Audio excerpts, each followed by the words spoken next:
वैशाख शिवरात्रि शिव महापुराण की कथा कहती है। जैसे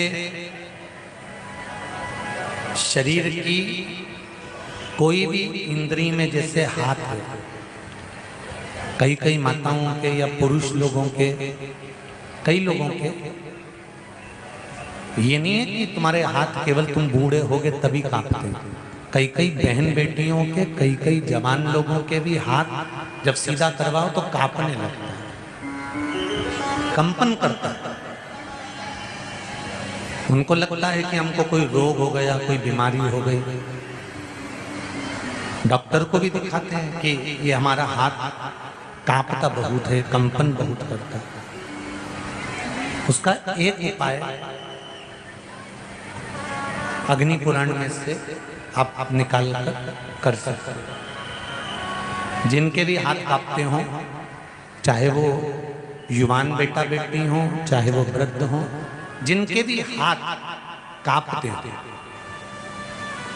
हाथ में थोड़ा बहुत कंपन रहता है। और ऐसे कई लोग हैं, केवल हम उनको नहीं कहेंगे कि बुजुर्ग लोगों के कांपते हैं, बहुएं हैं, बेटियां हैं, कई काम करने वाले जो होते हैं, जिन दिन रात दुकान पर बैठते हैं, काम करते हैं, उनके भी हाथ में थोड़ा कंपन आने लगता है। महाराज काली तिल शंकर भगवान को किसी भी सोमवार के दिन समर्पित कर दे। उस काली तिल को चढ़ाने के बाद एक बेलपत्री, एक शमी पत्र शिव जी को चढ़ाना। बेलपत्री और शमी पत्र को उठाकर जहां से पानी शिवलिंग, जलाधारी, ये पानी बहने का स्थान, जहां से पानी नीचे की ओर जाता है, बेलपत्री और शमी पत्र को उठाकर जहां से पानी नीचे की ओर जाता है, वहां उस पत्ती को रख दे। काली तिल को वापिस जलाधारी पर से शिवलिंग पे से उतार कर लेकर आ जाए और उसको डब्बी में रख लें। सुबह उठने के बाद में, मुंह धोने के बाद में, नाश्ता करने से पहले या कुछ भी खाने से पहले मुख में 2 दाने वो काली तिल के हाटकेश्वर महादेव का नाम लेकर, कौन से महादेव? हाटकेश्वर महादेव का नाम लेकर 2 दाने उस काली तिल के खाना चालू कर दीजिए।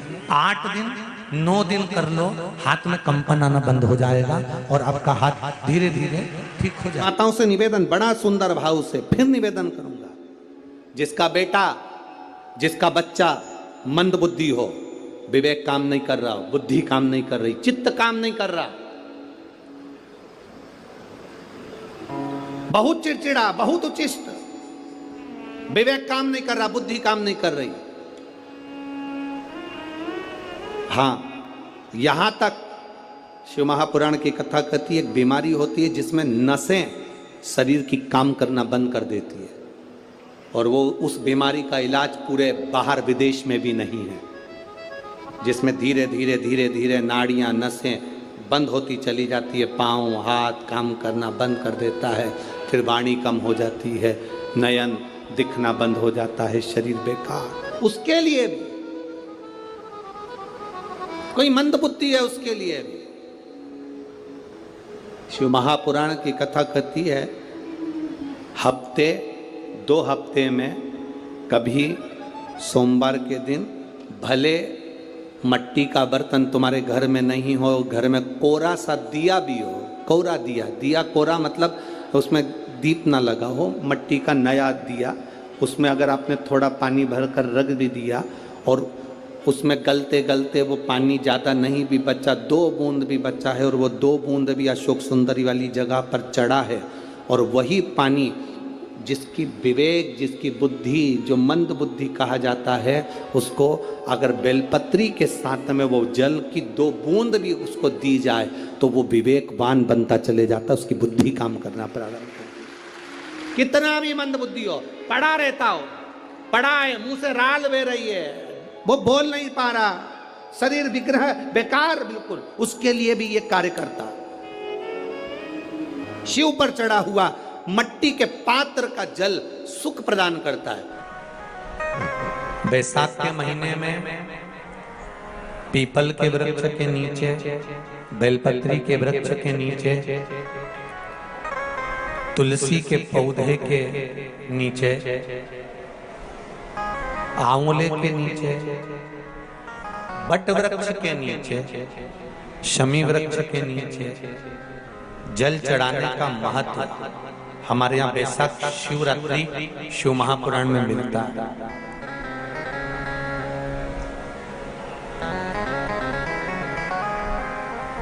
और जल की महत्वता क्या है महाराज? जैसे देवराज ने भगवान शंकर के मंदिर में पहुंचकर मात्र कुछ देर की शिव महापुराण की कथा सुनकर बेलपत्री के वृक्ष के नीचे अपने प्राणों को त्यागा, तो शिव के ही धाम पर चला गया, शंकर के धाम। बैसाख का महीना अगर किसी को एक गिलास पानी भी पिलाने का मौका मिल जाए ना, तो समझ लेना कि तुमने गंगा जी की 100 डुबकी लगा। ये बैसाख का महीना चल रहा है। बैसाख के महीने में मिट्टी के पात्र में जल रखा जाता है और मिट्टी के पात्र का जल शिव जी को समर्पित किया जाता है। बैसाख चरित्र स्कंद पुराण में उठाकर पढ़ना कि आखिर मिट्टी के पात्र का जल बैसाख के महीने में शंकर को क्यों चढ़ाया जाता है। अगर मिट्टी का पात्र भी नहीं हो, तुम्हारे घर में मटका हो, सुरई हो, वो भी नहीं हो, तो एक दिए में मिट्टी के पानी भर लो और वो पानी तांबे के कलश के अंदर जो पानी है उसमें मिला लो। पर मिट्टी का जल शिव जी को क्यों चढ़ाया जाता है?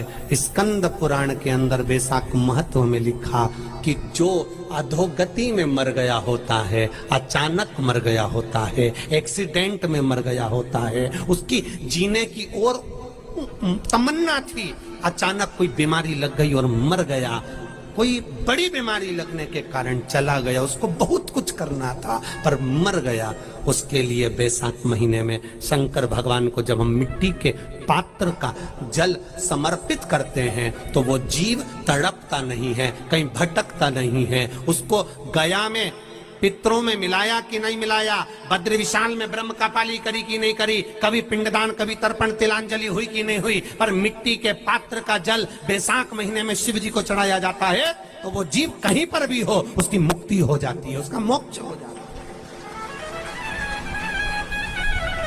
भले एक दिए, अगर आपके पास मिट्टी का मटका नहीं है, आपके पास मटका नहीं, सुराई नहीं, मटकी नहीं, मिट्टी का कोई पात्र नहीं, कोई कारवान नहीं, तो आप दिए के अंदर भी जल भरकर उसको तांबे के लोटे में मिलाकर शिव जी को चढ़ा सकते हो। बैसाख महीने में जिस नारी के गर्भ में बच्चा 1-2 महीने का, 4 महीने का किसी का गिर गया हो, बच्चा चले गया, 2 महीना, 4 महीना, 6 महीने का समाप्त हो, उसको चढ़ाना चाहिए बैसाख महीने में शिव को। बेलपत्री का फल, उसका जैसे गुर्दा, उसके अंदर का जो भाग होता है बेल का, वो गुर्दा,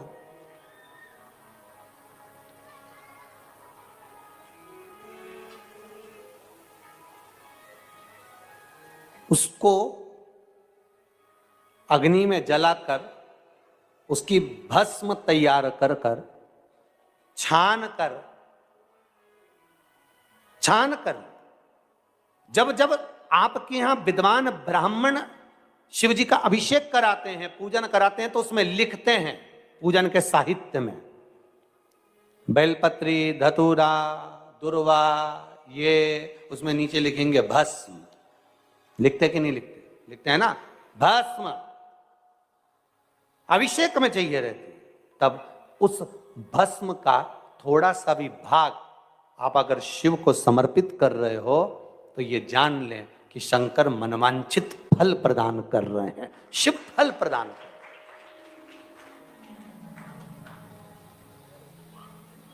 महाराज,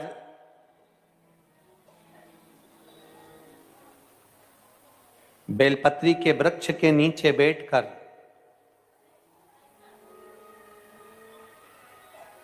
हाथ में एक बेलपत्र का पत्ता रखकर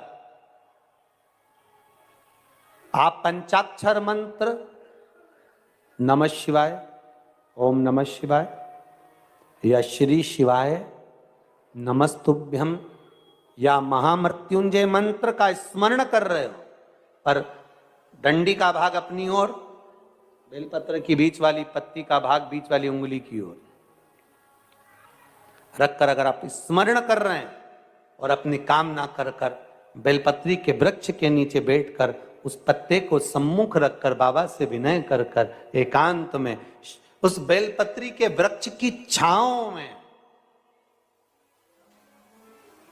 बेलपत्री के वृक्ष की छांव आप कामना कर कर उस पत्ते को शंकर भगवान के ऊपर समर्पित कर रहे हैं, तो ये जान कर रखें कि पार्वती और शिव का मिलन करवा रहे हैं और अपनी मनवांछित फल कामना पूर्ण करवा रहे हैं। क्योंकि शिव और पार्वती का जब मिलन होता है, शंकर पार्वती जब एक दूसरे के सम्मुख में होते हैं, शिव और पार्वती जब एक दूसरे के सामने अपने बच्चों के कारण एक दूसरे के सम्मुख में आते हैं, तो उनके चेहरे पर प्रसन्नता का भाव आ जाता है। तो फल, मनवांचित फल की कामना आप जिस कामना के लिए कर रहे हो, विवाह के लिए, नौकरी के लिए, सर्विस के लिए, व्यापार के लिए, रोग मुक्ति के लिए, आप जिस कामना से कर रहे हो, बस उससे कहकर कभी सोमवार का दिन हो, क्योंकि शंकर जी को सोम प्रिय है, सोमवार का दिन, चंद्र का वार शिव जी को प्रिय, शिव जी को प्रिय है।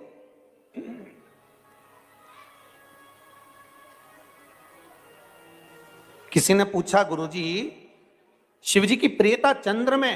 हां, क्योंकि चंद्र शीतल है, शंकर भगवान के कंठ पर विष है, शीतलता का भाव अच्छा लगता है। शंकर भगवान को इसलिए कहते भोले, भोले को भोला पसंद है। आप जितने भोले रहेंगे, दुनिया के लोग भले आपको मूर्ख कहें, पगला कहें, भोला कहें, पर आप शंकर के प्रिय हो। ज्यादा हमें चतुर नहीं बनना। क्या करें चतुर बन के? बेलपत्री के वृक्ष में जो बेल लगा हुआ है, जो फल लगा हुआ है, उस फल की मुझे महत्वता श्रवण कर। लिंग पुराण कहती है, महाराज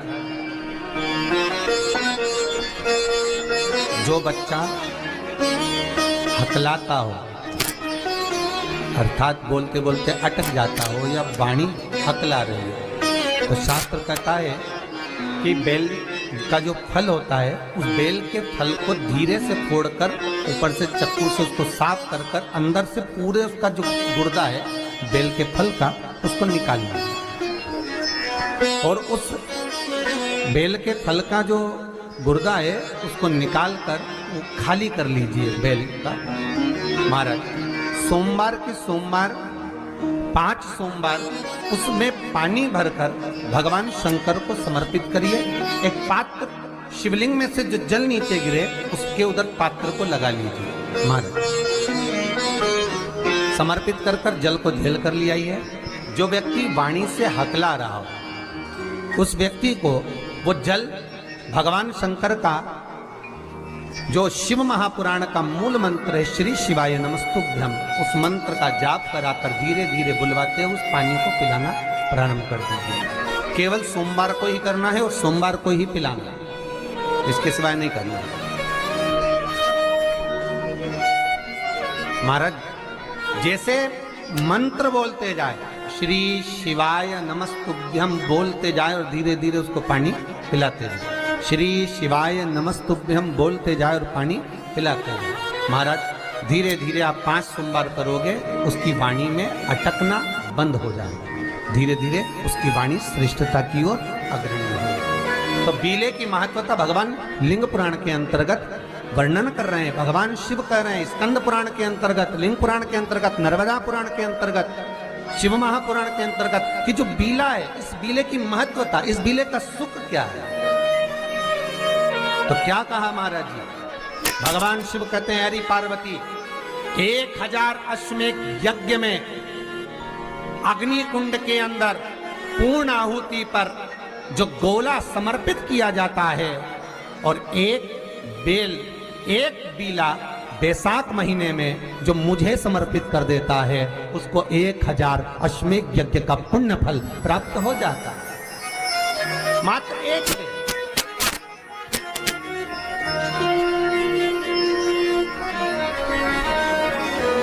बहुत अच्छे से समझना महाराज, फिर समझ लीजिए। केवल सारे शिवलिंग में एक नर्मदेश्वर महादेव ऐसे होते हैं जिन पर कुछ भी चढ़ाओगे तुम खा सकते हो। भगवान को अगर भोग लगाया तो तुमने खा लिया। भगवान के शिवलिंग को अगर कोई वस्तु टच हो गई तो तुम पा सकते हो। मिठाई हो, चूरमा हो, लड्डू हो, पेड़ा हो, गुलाब जामुन हो, इमरती, भजिया, पकौड़ा, फल फ्रूट जो भी होगा वो पा सकते हो। पर नर्मदेश्वर शिवलिंग को छोड़कर शिव महापुराण के अंतर्गत विद्धेश्वर संहिता में लिखा हुआ है कि बाकी के जितने शिवलिंग होंगे उसको अगर कोई वस्तु टच हो गई तो वो खाने के लायक नहीं रहती, वो सांसारिक मनुष्य नहीं खा सकता। शंकर के मंदिर का प्रसाद संसार का मनुष्य उसको ग्रहण नहीं कर सकता। उसको केवल बैरागी, त्यागी, जिसने घर छोड़ दिया, परिवार छोड़ दिया, अपने कुटुंब कबीले को छोड़ दिया, केवल वही पा सकता है। ये शिव महापुराण की विद्धेश्वर संहिता कर रही है। साथ के महीने में पीला चंदन को घिसकर थोड़ा सा उसमें गुलाब की पत्ती का रस डाला या गुलाब का इत्र डाला या गुलाब जल डाला, घिसने के बाद वही चंदन बेलपत्री के वृक्ष के नीचे त्रिपुंड लगाने पर उसी त्रिपुंड की उंगलियां शंकर भगवान की शिवलिंग पर लगाने, उसी उंगलियों को लाकर जो दमे का मरीज होता है, जिसको थोड़ा चलने पर सांस फूल जाती हो, दम भर जाता हो, श्वास बहुत ऊंची नीची होती हो, दम भरा रहा हो, दम ऊपर नीचे हो रहा हो, तो उसके हृदय पक्ष स्थल पर लगा देने पर और एक कंठ के भाग में लगा देने पर, महाराज यही बैसाख के महीने में कर देने पर उसको फिर धीरे धीरे दम भरना बंद हो जाती है। श्वास का मरीज धीरे धीरे ठीक होने लगता है। ये दम के मरीज के लिए शंभु आप जब करोगे स्वयं स्वतः के लिए तो वो सुख आएगा। एक बात कहें तो जरा अच्छे से सुनना।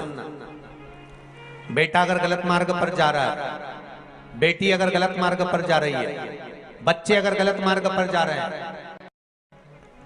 घर का कोई सदस्य कहीं मदिरापान में, कहीं वेश्यावृत्ति में, कहीं जुए में, कहीं मांसाहार में, कहीं डब्बा में,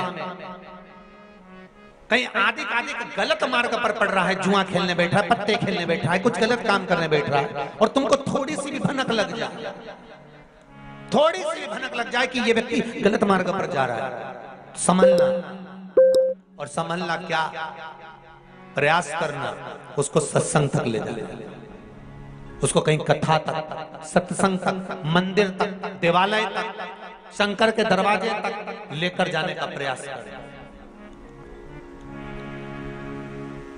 गलत मार्ग पर चलने वाला व्यक्ति अगर शंकर भगवान पर एक लोटा जल, मात्र थोड़ा सा इत्र डालकर, कोई भी इत्र जो तुम्हारे पास में हो वो डालकर, अगर इत्र भी ना मिले तो किसी फूल की पंखड़ी को डालकर शिव को समर्पित करने लगता है, महीना भर लगता है, उसका मार्ग विभाजन हो जाता है, गलत मार्ग से सतमार्ग की ओर चले जाते हैं। आप उसको शिव भक्ति में लगा दो, आप उसको शंकर की भक्ति में लगा दो, आप उसको शिव स्मरण में लगा लीजिए, आप उसको शिव भक्ति की ओर लेकर चले जाए।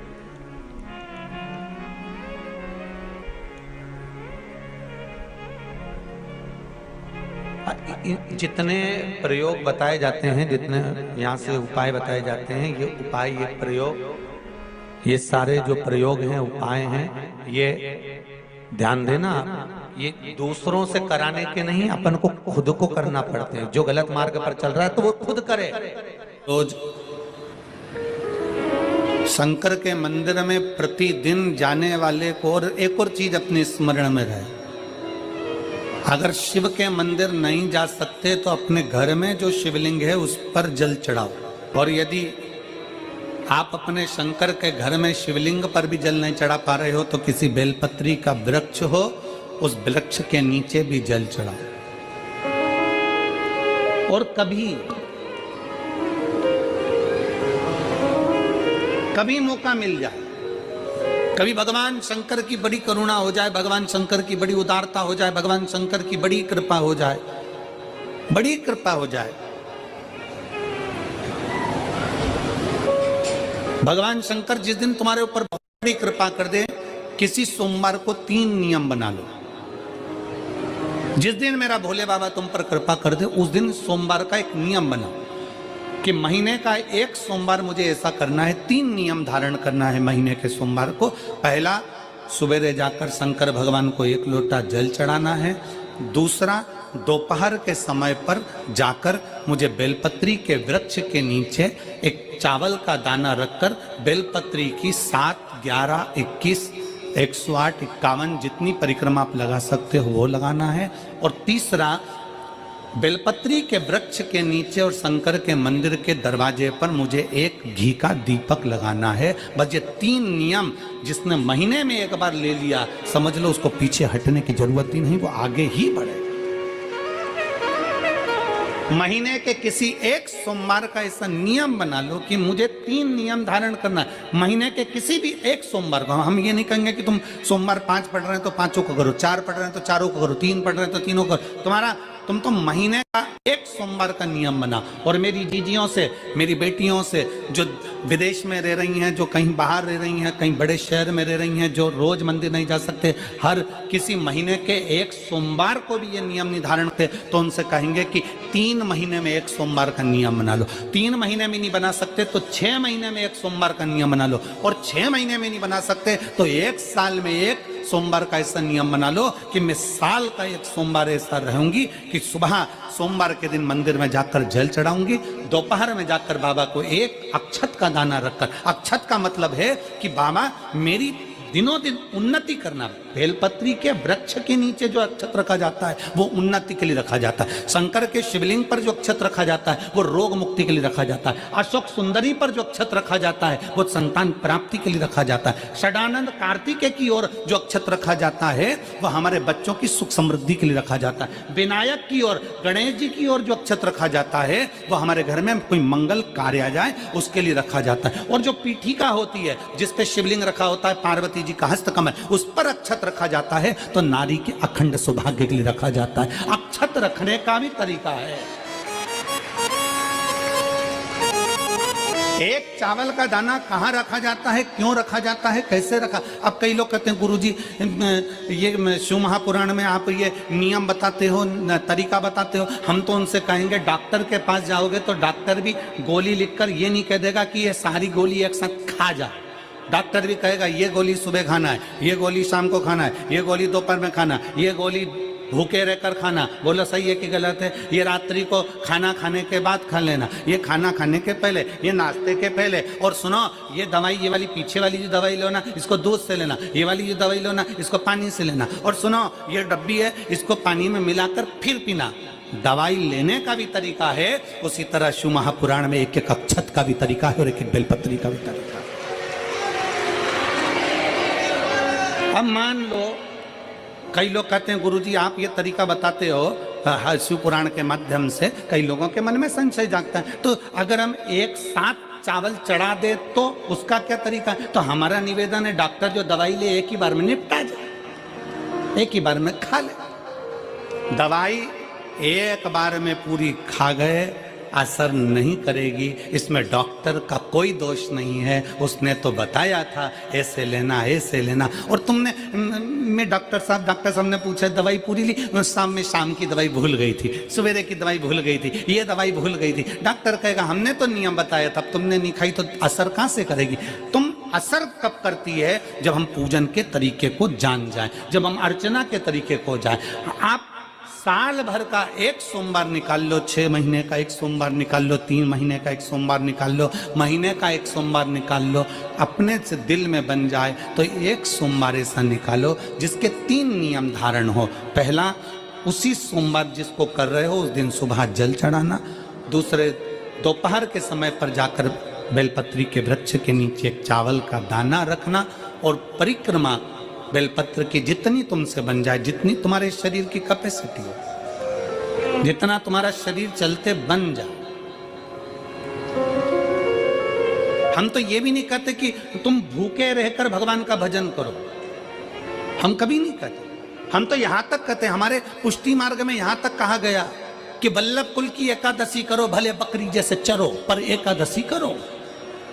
हम तो यहां तक कहते हैं कि बहुत समय से कल मेरी एकादशी है, एकादशी है, एकादशी है, एकादशी है, पूरे घर को हिलाकर रख दिया, एकादशी है, एकादशी, एकादशी है। बहू टेंशन में, बेटा डिप्रेशन में, पति पपीता ला ला के, सेव फल ला ला के, मूंगफली का दाना ला ला के, काजू कतली ला ला के, सेव फल ला ला के, और सारा सामान साबूदाना और खिचड़ी और ना चिप्स ना जाने क्या क्या ला ला के, बेचारा पति एकादशी आती है वो नौमी से चिंता में पड़ जाता है।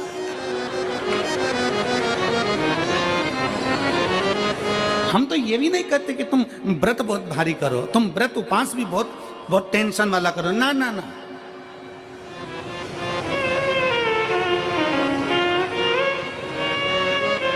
अपने को व्रत उपास भी इतना बहुत बहुत भूखे रह रहे हो, बहुत प्यासे रह रहे हो, और मालूम पड़े कि भगवान हमें मिलेगा, भगवान हमें मिलेगा। भगवान कहता है कि देख भाई, मैं भी भूखा नहीं रहता, तू भी भूखा मत रहे, मैं भी चकाचक रहता हूँ, तू भी चकाचक रहे, मैं भी अपने। और भगवान शंकर तो ये भी कहते हैं कि अपना परिवार भी मत छोड़ो। मेरे पास में पार्वती भी, एक ही देवता है जो विद फैमिली मंदिर में बैठता है।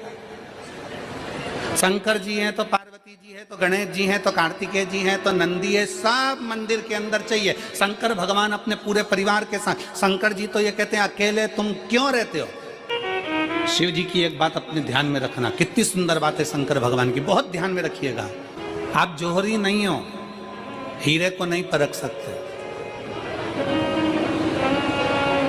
हम भी जौहरी नहीं है, हम हीरा को नहीं समझ सकते। पर भगवान शंकर ने पृथ्वी पर जिसको जन्म दिया उसको जौहरी बनाकर पैदा किया है, उसको जौहरी बनाकर भेजा है कि आप भले हीरा को न समझो चलेगा, पर अपने नजदीक में कोई दुखी है तो उसकी पीड़ा को जरूर समझना। भगवान शंकर कहते हैं उसकी पीड़ा का स्मरण रखना।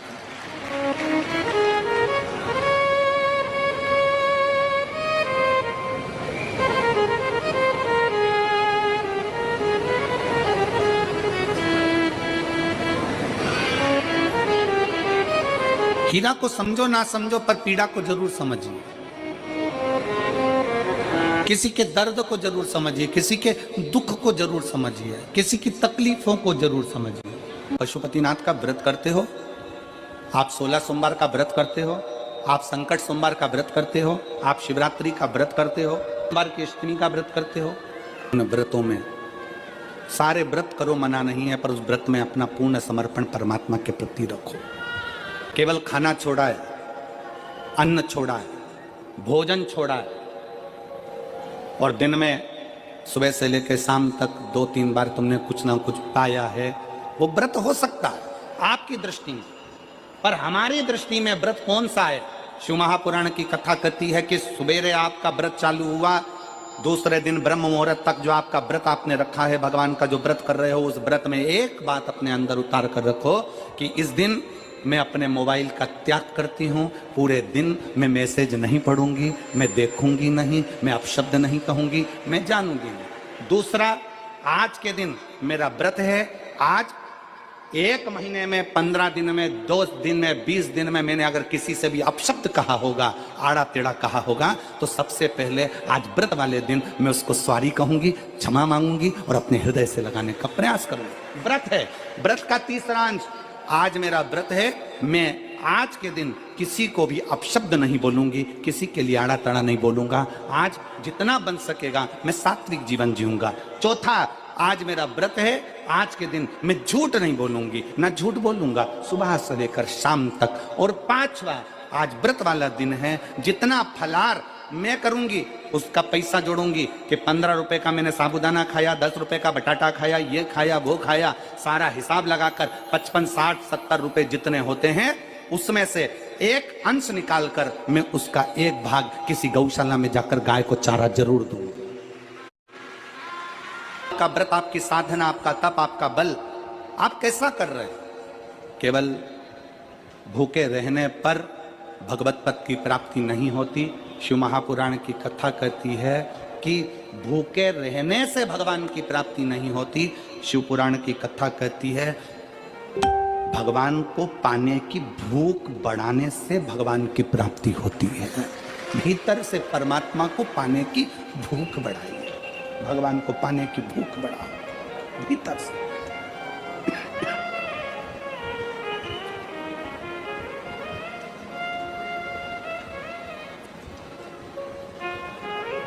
व्रत करो मना नहीं, तप करो मना नहीं, साधना करो मना नहीं, पर उस तप साधना में व्रत में परमात्मा को पाने की ललकता हो आपके भीतर, भगवान को पाने की ललकता हो आपके भीतर, भगवत पद को पाने की ललकता हो आपके भीतर, तो भगवान। हाँ, पुराण की कथा एक बड़ी सुंदर बात कहती है, व्रत आप करते हो, उपास आप करते हो, नियम आप लेते हो, पूरा किसको करना पड़ता है? तुम्हें नहीं। व्रत आप करते हो, उपास आप करते हो, नियम आप लेते हो और पूरा देवदिन भगवान शंकर करते हो। बस इतना जरूर याद रखें कि जैसे कुछ प्राप्त हो भी गया तो शिव को धन्यवाद देकर शंकर के दरवाजे पर जाते रहना, यह हमारा कर्तव्य है।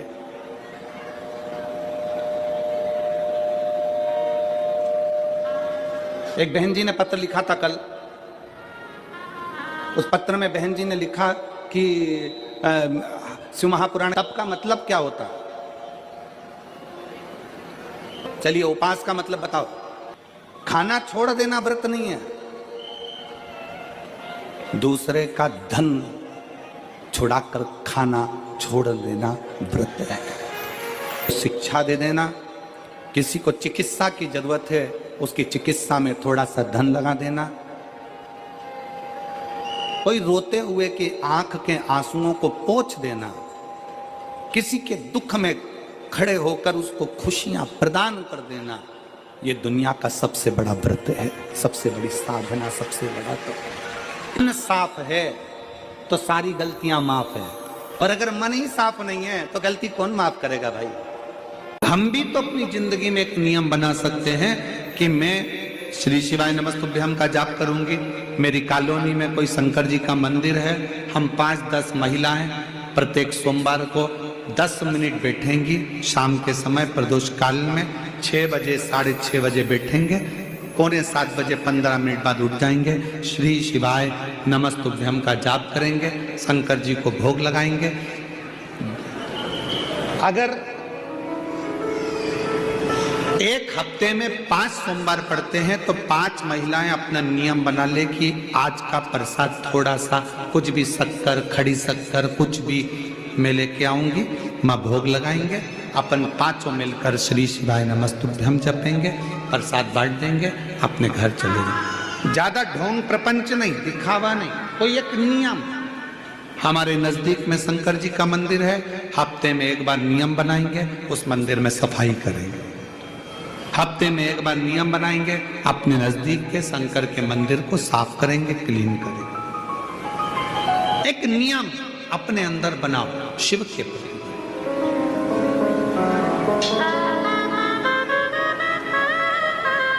अपने भीतर जब हम नियम बना लेते हैं कि श्री शिवाय नमस्तुभ्यम जपना है, शिव को एक लोटा जल चढ़ाना है, शंकर की आराधना करना है, तो शिव हमारे लिए भी कोई ना कोई नियम जरूर बनाते हैं और हमारा कल्याण जरूर करते हैं। एक नियम बना, इस कथा को सुना, तुम्हारे पति को फल प्राप्त हो।